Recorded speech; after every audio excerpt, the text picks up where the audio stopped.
Now, the rest of the story. I got to try to go through and make a decision as to whether or not I'm going to make the second cut or not. And the problem I've been dealing with, you guys know I cut that. That's the old former fence line. And I haven't actually had an opportunity to bring my four-wheeler down here.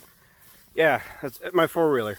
The reason I say that is because normally I can burn out across the bottom, see, and actually get a good gauge as to what it looks like out here. And this cost me about $8,500 to feed the second cut. That's not entirely nitrogen. That's some of the extra goodies I put in. And when I'm over by the fence line, you can actually see from the tip of my finger over to where the fence was, it's shorter. It's you can tell that it's not as healthy, not as tall. And the reason being, there was a lot of traffic there. When we were hauling in first crop, I don't know for certain, Dale, I know you're watching, if you guys were coming along. You really shouldn't have been, though, coming along that fence line. It just seems like there's a lot of compaction. I know it got the nutrients and all of the extra stuff that I did, but for some reason it just seems like that's about half as tall as it should be for about 50 feet from that fence line. There's a gate there that is buried. I'm going to be bringing the skid steer down to dig that out. And I just really need to put feet on the ground and see what this place looks like. I went back to last year and grasshopper, and I wanted to get an idea about what this stuff looked like for second cut last year, because I'm having a moral dilemma of it just doesn't seem like it's tall enough, and like, is it there? Am I just gonna be wasting fuel? And I can tell you, it's not as tall as last year. It's tall enough. I think part of the problem is that when we cut it, we didn't leave enough stubble after first cut, because this stuff was cut pretty well right to the ground. Ryan cut this. Now, it's not Ryan's fault that it was, okay, partly. The other mower wasn't tilted back, so I didn't have the cutter bar tilted back, raised up to where I was leaving ample amount of stubble for that grass to have enough of a kickstart to get up out of the ground. And I think the stuntedness was part of it, because to be completely honest with you, this stuff really didn't look that great up until like right now. I mean, it seems like it's doing the majority of its growing here in the last week. I kid you not. The stuff last year, it seemed like it was more mid-thigh. This stuff is knee-high. We're just going to go with right at knee-high. Of course, I'm on a tram line, but today is Monday. I'm thinking probably Thursday. There's a 20% chance of rain Wednesday, and then not really much of any chance for rain at all. And then I think it just makes sense. Nothing makes sense anymore, right? I think it makes sense to go through and hit the reset button. We'll come down, make second cut. Coming off those hills is going to be a lot easier now, because the rake, the mowers are wide enough. The rake, going like across those waterways, it's unhandy. It doesn't work that great. And what I've started to do is actually come down them this way and then spin around and just go up and down them. A lot simpler, at least from, well, actually right about there over. And now with that fence gone, we can come down, spin around, and go right back up a lot quicker. This is healthier. I mean, it's not as tall as I would like. Okay, we've established that. But the hillsides are healthier. I mean, last year it seems like they were a lot thinner, bare. And my only thing that I am going to be looking at is I'm actually probably going to lose a little bit of ground. I don't know how much, because we got water standing yet from that 4-inch rain event, and it's probably going to be third cut. ideally that's every year at least, where I can go through and cut 100% of everything. So the balers just need to be greased. The mowers are what needs the attention. We got the axle back on the Deere. I need to go through, put new blades on it, grease it, wash the windows on all the machines, and Ryan and I can come down and, or Dad, I guess, it doesn't really matter to me, but get both mowers down here. We can take this off in a day. And that's another thing to look at too. Do I lay it out flat? The ground's wet.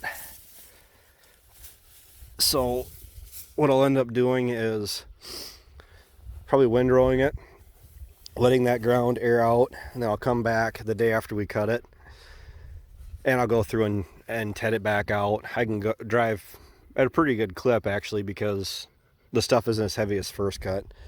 I should be able to get all 120 acres done in short order.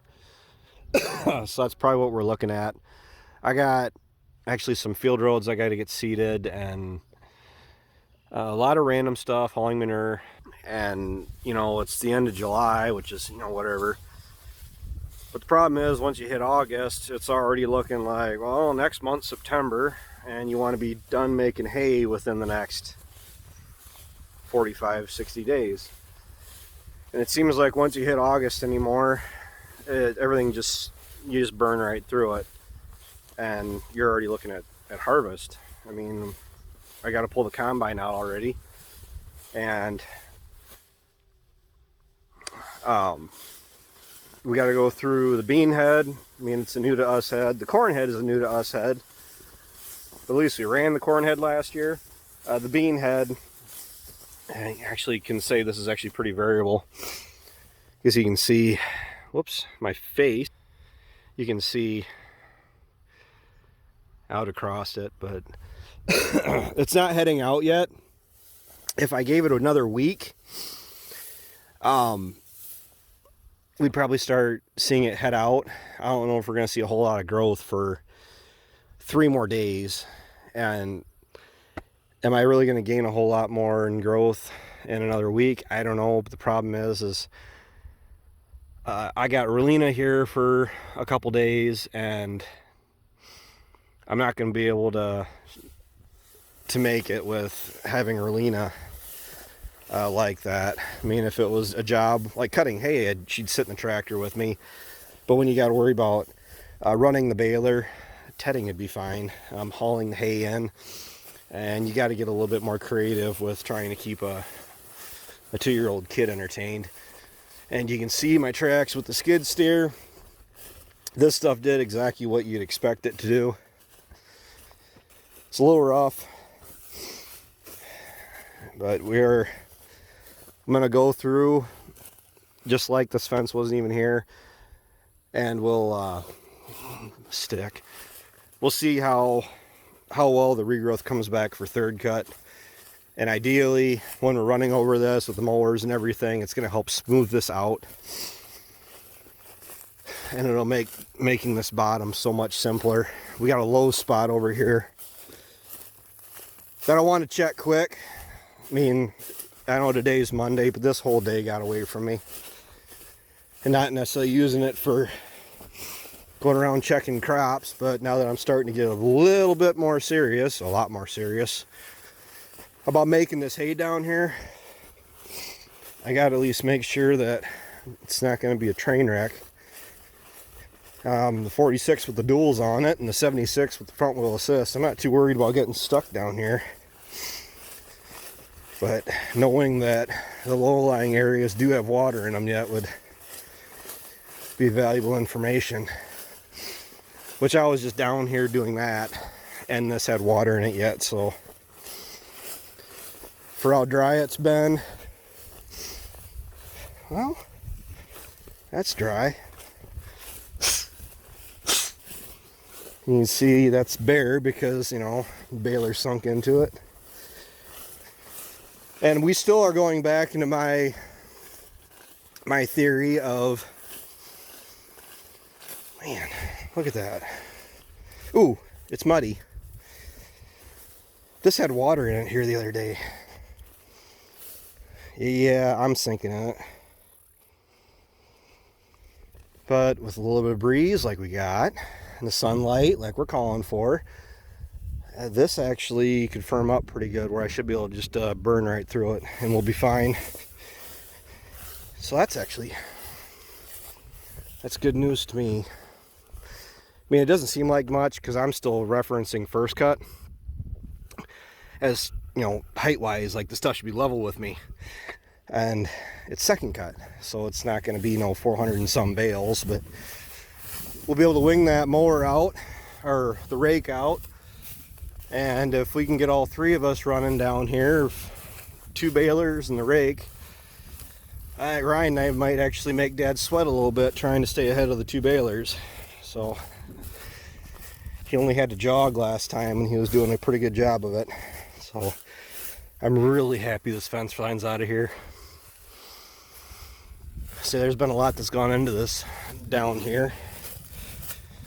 And compared to what it was, I don't think I really filmed too much of it as to what this place looked like a couple years ago when I came down. But it's finally getting to where we're at peak efficiency. You know, come in, cut and run. You know, cut it, rake it, bale it, and move it. So I got storage space available for the stuff. So leaving it stand because I don't have enough room for everything doesn't work for me. Just off the simple reasoning of I can't sell hay unless I have it made. Just because it's not moving right now, which is normally when I don't. In the past, I've never tried selling hay throughout the summer. This is the first year that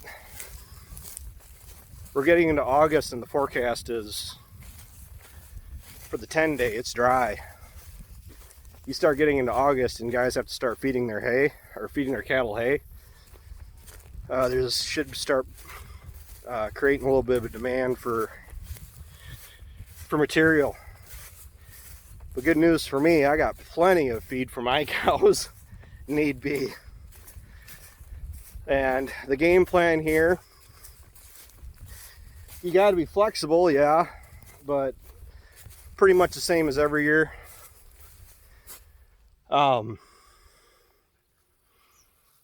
We get done cutting it, I'll come down, make the decision as to whether or not I'm going to put nitrogen down. Because I don't know what prices are at, if I feel like it's there, or if I'll do a shorten, a half rate, or what. Put some nitrogen down, give it a reason to want to come back, and then I'll, at the very least, do the radiate.